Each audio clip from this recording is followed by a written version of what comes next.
Hey, what is up everybody, Blades for here, and today I for you guys another video of Persona 5X. Inside today's video guys, we're going to be talking about exactly the one character that you guys already see on the freaking thumbnail that took P5X by storm.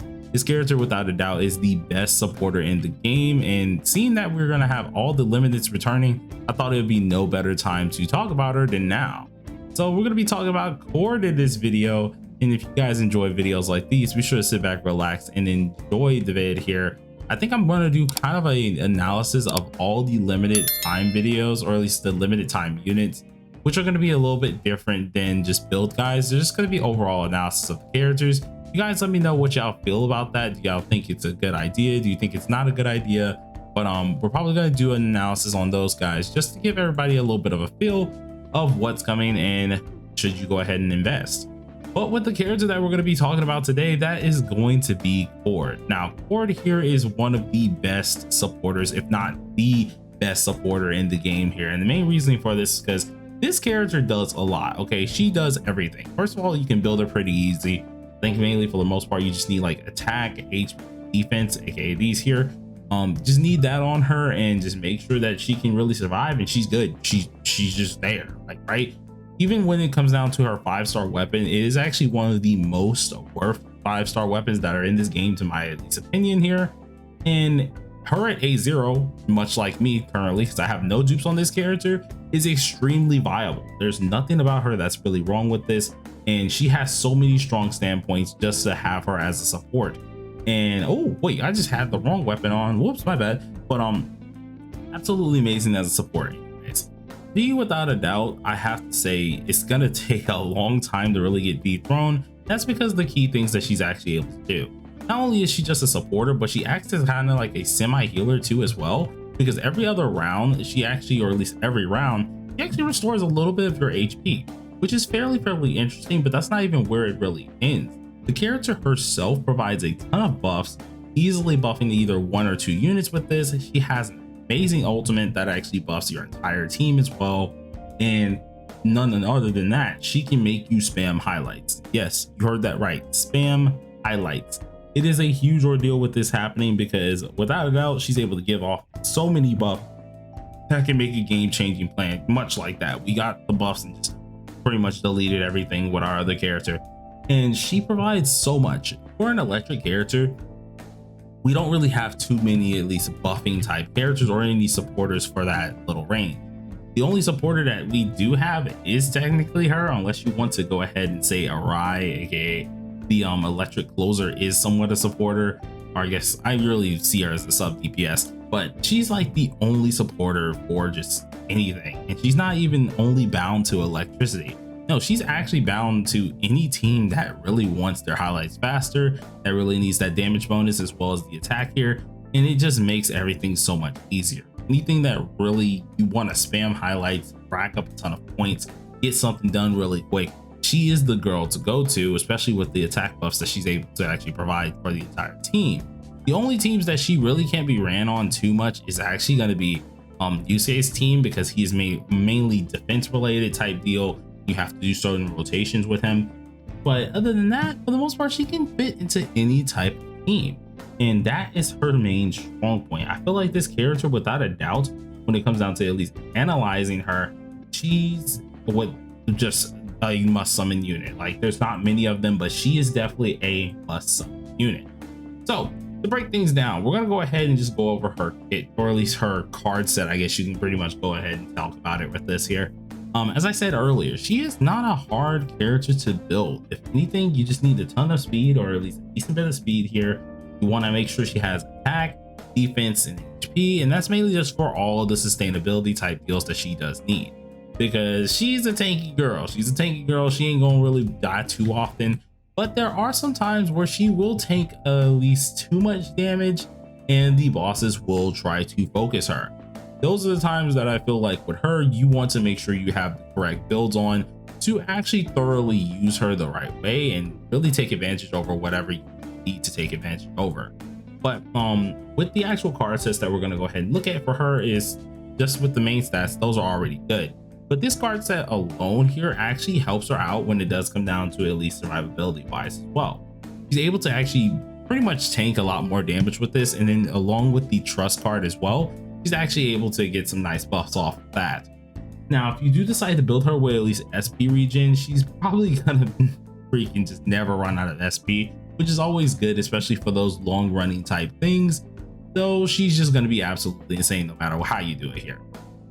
But all in all, the main strategy of what she really has to really offer is gonna come down to her actual kit. Her actual kit, especially when it comes down to her being the best supporter here, it not really that, like, I want to say convoluted really with what you have to do with her. It's pretty simple. What she really offers is different little buffs. One of them actually called Royal Listener, in which this is off of her skill 2. Her skill 2 pretty much just makes it so no matter what, if you have that Royal Listener little buff on, boy oh boy, you are going to do some amazing things here. So what this pretty much does, it gives you actual like more attack here, and with this additional effect, it also helps you out with the other skill that she'll end up actually using. This will help her build up that next skill, which is actually her highlight, or at least I guess you can call it her skill 3, not technically a highlight, but her skill 3, which immediately allows you to spam a highlight. I feel like with this in order, you already have that nice buff. That buff is going to stick with you automatically, and then once you use that skill 3, it's going to make it even better, just getting you a nice highlight right then and there. That's already making this character worth it, seeing that she is the only character who could possibly do this. But it even gets better. Just at least having everything into play here and actually checking out her things that she actually is able to do here with her main passives, which is like, I think it was sweep picking, and I think the one was maybe stress, if I'm correct about it. She's actually allowed not only to heal you, as I was actually telling you about earlier with sweep picking, but she's able to increase your attack once you do use an highlight. So no matter what, if you are actually what's it called, using the highlight, you're automatically getting increased. But if you are actually the one who is the loyal listener as well, you are getting even more so an increase on that highlight, bumping up the damage even more. It pretty much just makes whoever's your DPS who needs to use their highlight immediately, or who she's buffing in general, a just undeniable just problem to the enemy, like without a doubt. Most characters, even if they're AoE, if they're single targets, no matter what, if they're buffed by her and then they proceed to follow up with at least a highlight, they are probably killing whatever they touch. And that's not even a lie, that's pretty much a fact. Look at that, look, immediate death. And seeing we didn't even kill him, we just knocked him down, boom, dead, boom, amazing. But she helps with all of this, and this is all at the cost of just having her 0 stars, like no actual what's it called, no actual dupes. All you got to do is have the 5-star weapon and have her, in which I'm being honest, everyone's gonna want that 5-star weapon, because once you do the actual add up to what it really does, it makes a huge difference. So let's go ahead and actually talk about her 5-star weapon since we're out of the battle real quick as well. This is one of the few like weapons I would suggest no matter what is a must want weapon here. And it's mainly just because it helps out with actually the amount of highlight gauge or highlight energy that you have at the start of the battle. It really helps out with her attack as well, which is really nice. You get like a 30% increase if I'm correct. And I think the 4-star only gives a max of 24%. That's already a 6% increase. And it just really helps you out with getting prepared for those highlight standards and actually dealing more of that good old damage. I feel like if a lot of you guys really did invest into this character, especially after knowing her kit, she's gonna really be worth it. Now, this is just her. This is her. This is just the character. There's nothing crazy about it. There's nothing else. There's no, oh, you gotta hit this. But they didn't just dumb down her awarenesses. No, they actually kind of made them even more busted. Okay, this character holds her title as a best support or best like buffer in general, for just her being her. But once you see what she can do with her awarenesses, it only gets even more crazy. Now I'm A0, right? We're freaking fine. We're breezing through stuff. Yeah, sure, I do have a 6/6 character, blah, blah, blah. I know you guys are gonna freaking complain about that. I don't want to hear it. But at the end of the day, I'm still trying to help you guys. But what we have here is she's A0 at the end of the day. There's nothing that she has invested in. She's not crazy. But if you do invest into this character, for my whales out there, my whales on global that are eventually gonna come, I'm actually gonna have a guide for that later on. But whales on global, everything like that, when it does come out, she has some insane dupes. Just for at least getting her A1 she's immediately able to apply a loyal listener and give them what is it called, 15% extra crit rate. Now this may not sound like a lot, but that is a huge amount. Already in this game, a lot of crit rate is around like 25 to 35%, and that's a huge amount.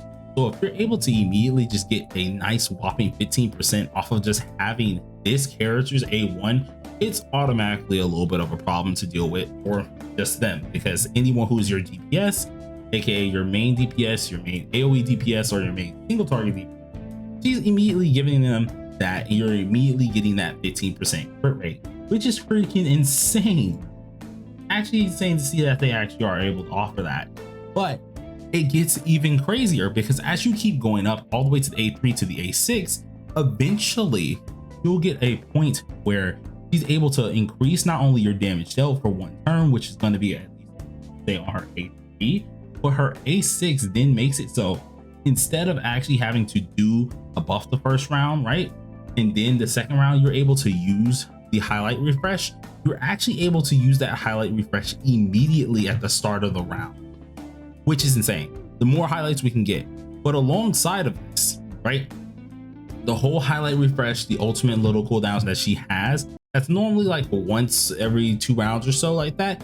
No, that is now reduced by a turn. So now the max cooldown is 2 turns. So no matter what, you don't have to wait a 3-turn maximum, which was where we had to buff the first turn, you pop off the cooldown, or at least pop off the highlight the third turn, or the second turn. Then we had to use a regular attack, third turn, then we had to buff again, then we pop off the highlight again. No, you now can just go ahead and say, all right, buff, well, highlight, buff. Oh, I got my highlight again. Highlight, buff, highlight, buff, and keep just doing this every other turn, which is actually insanity. This allows you not only to, of course, just spam those ultimates at A6, but it unlocks a whole different deal of now you permanently have not just one character, but your entire team permanently will have a 15% damage increase, which is freaking ballistically crazy. I didn't think it was freaking possible for them to make a character like this, but they made a character that is terrifying to say the least. But we have a lot to really go over, especially when it does come down to really evaluating how this is really going to go here. So as always, this was my breakdown at least of this character. She's coming back fairly soon, so if a lot of you guys did see the want to start now video, which I might have in the top right in a second here, y'all want to see that video, check it out. She's going to be releasing back as well, so I highly advise you guys to get that character, because boy oh boy, it's going to take a lot to really power creep her. But till next time, everybody, peace out.